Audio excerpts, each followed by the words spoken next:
at KrakenCon, fall 2015. Release the Kraken. There, I did it. No one else can ever do it ever. It's mine. It's been done, joke is said. No, it hasn't. Not today. It's been done now. You just did it. Yep. Okie dokie. So, so yeah, if you guys have any questions whatsoever, please do. Please keep it clean. I'll be the moderator for today, too. Alright, well, I guess we're just gonna dive right into some topical issues. Are you involved with the Performance Matters movement to try and get more rights for voice actors in video games? Supporting. I've been SAG eligible for a while now, but I have not joined yet, so I cannot vote on that matter. But supportive of... There's several issues I think, yeah, I agree with. There's a lot of stuff I can't talk about, though. It's all very complicated. But, I mean, I think Will Wheaton, no one's ever heard that joke before. I think Will Wheaton wrote up a very good,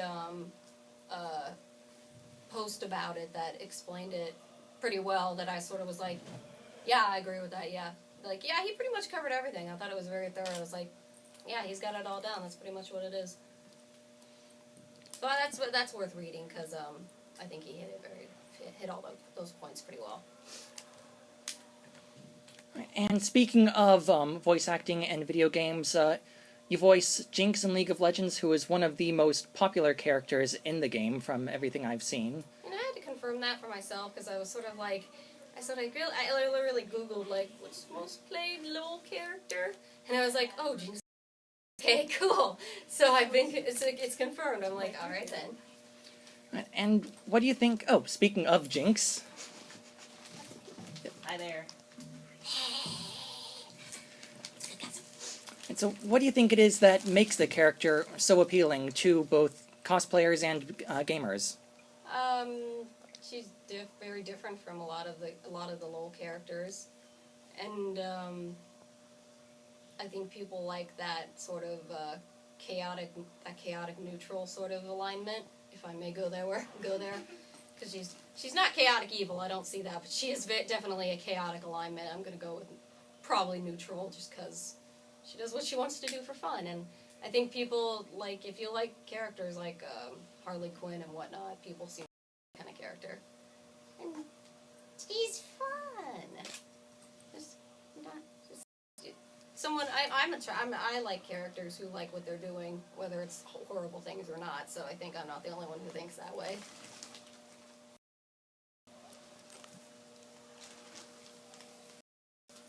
No, we're done, good night! Is this your first time here in this particular area of California? Yeah, I've never been to Oakland. Thankfully, it's like an hour-long plane flight, which is lovely, because so many times I get on a plane and I'm stuck there for 3 hours, so it's sort of a nice thing to be like, oh, we're done, yay. Yeah, it's sort of fun. I was like in the city and then through a tunnel and suddenly we're in suburbia and then suddenly we're in an industrial area and I'm just like, this place changes really fast. I like the suburb area just because I grew up in the suburbs. But the city itself is nice too, it's sort of... And then there's like, hey, there's a battleship, and I'm just like, what the hell? Oh, there's also an engine. I'm sorry, guys. Let me check this. So there is. Wow, that's kind of scary. Oh, okay, maybe let's not. Seal, do not open to hangar. Okay, maybe. Okay. I gotta redo this. Right. Just a little bit. Yeah. There we go. This is the best I can do. I don't think I can shut it. I think you're good, as long as you don't close it all the way. Yeah. That's pretty good. Let's not get locked in. And that's how we not discovered that we were not allowed in until she opened that door earlier. Right. Trapped forever. Yes, trust me. It'd be really scary. People keep coming by, knocking on the door. Huh, guess that press interview is going really well. We're all in here, so hungry. Right. Oh, that's right. People like to eat. Yeah. It's okay, you're a guest of honor, we'd eat you last. Or first. We'd flip a coin. Alright, so, guess moving on to some of the other more famous and popular roles. Guess let's talk about the Madoka Magica anime, which, as we all know, breaks a lot of hearts, and your character is known for bringing on quite a few tears. Yeah, it still hurts. Alright, It's not a bad hurt. I actually just saw some kind of list on Otaku Life, Otaku Life, I think it was, listing the most pitiable characters, and 3 of them from Madoka were listed on there, and I'm just like,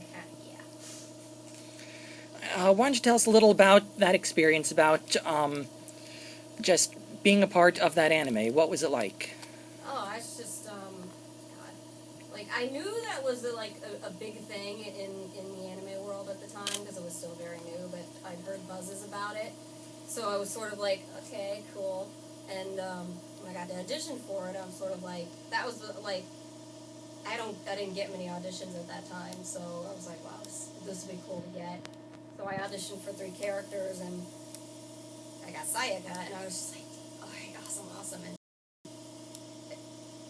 I knew it was big, but I sort of didn't get how big it was going to be until I was in the middle of it. I'm like, this is a really, really good show.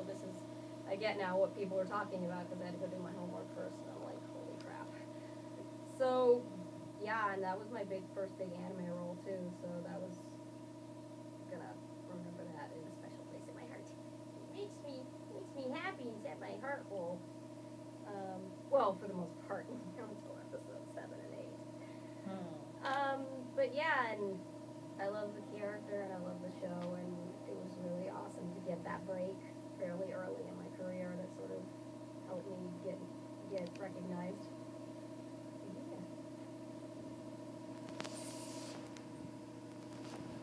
Yeah. So what inspired you to become a voice actress? I was an anime nerd.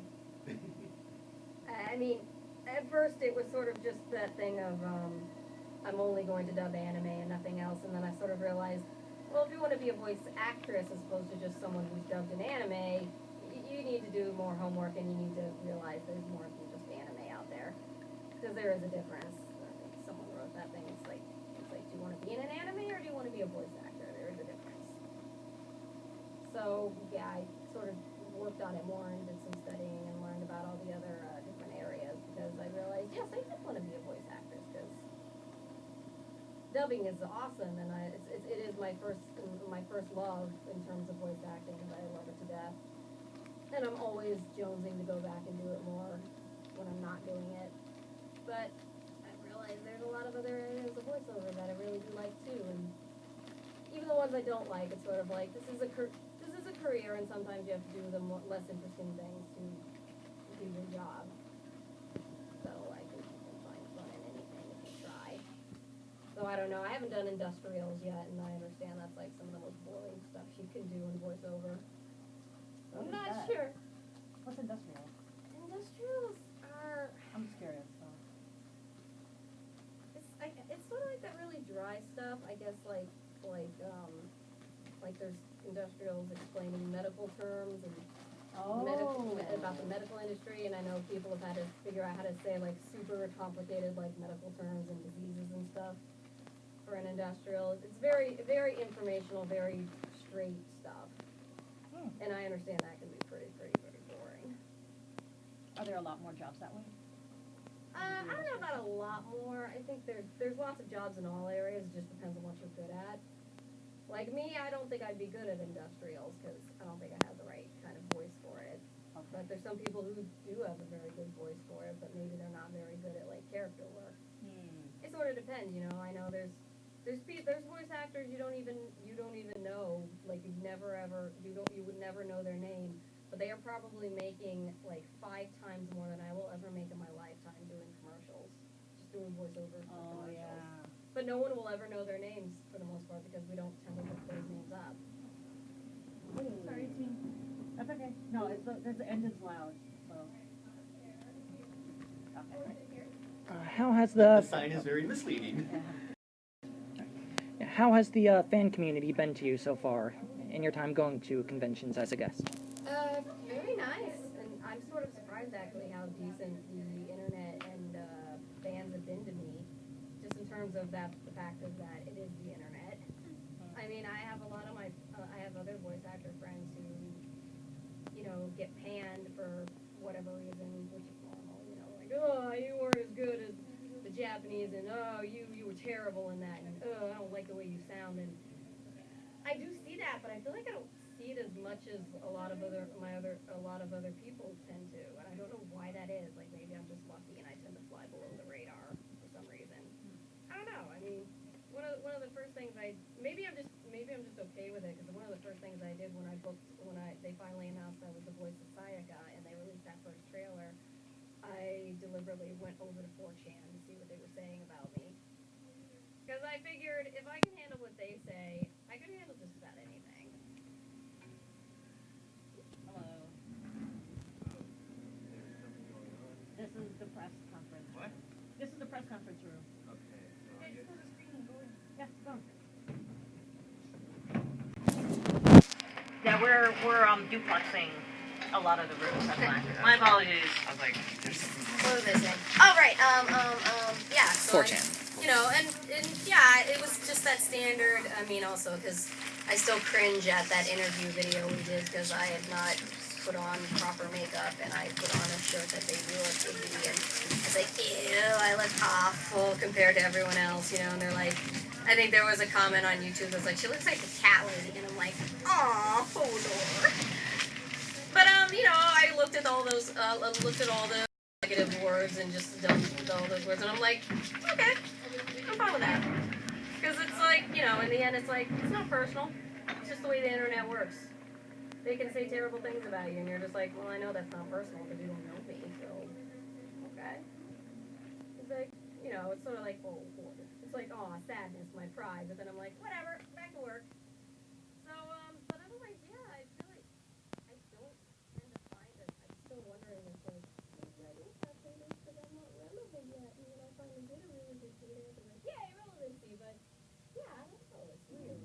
Everyone, I guess everyone's just been really, feel like I've gotten a lot of support and not a word of mouth or, and I don't know why that is, or maybe I'm just not affected by it, but whatever.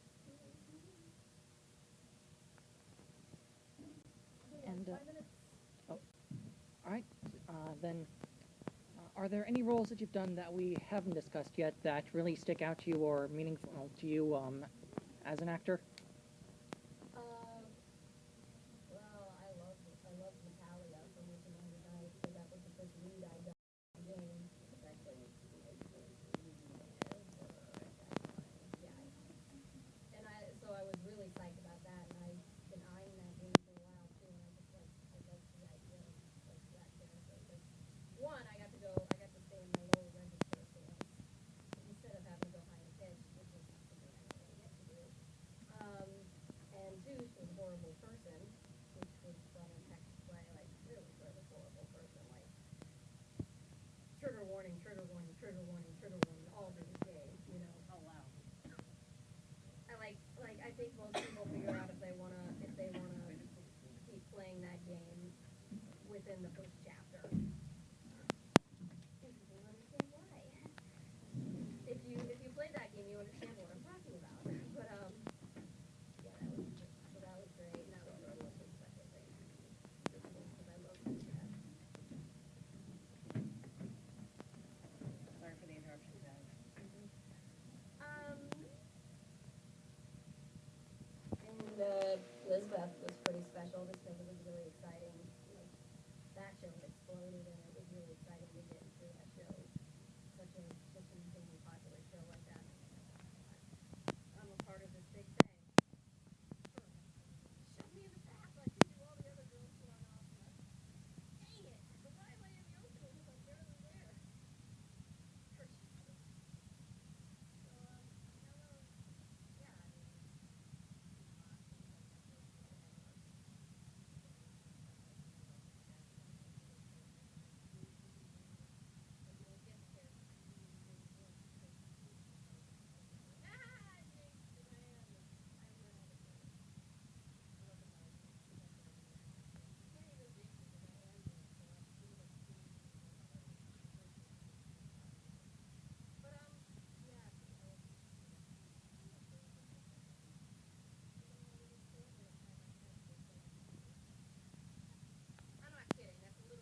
thank you very much for your time and for being here, and have a great time at KrakenCon.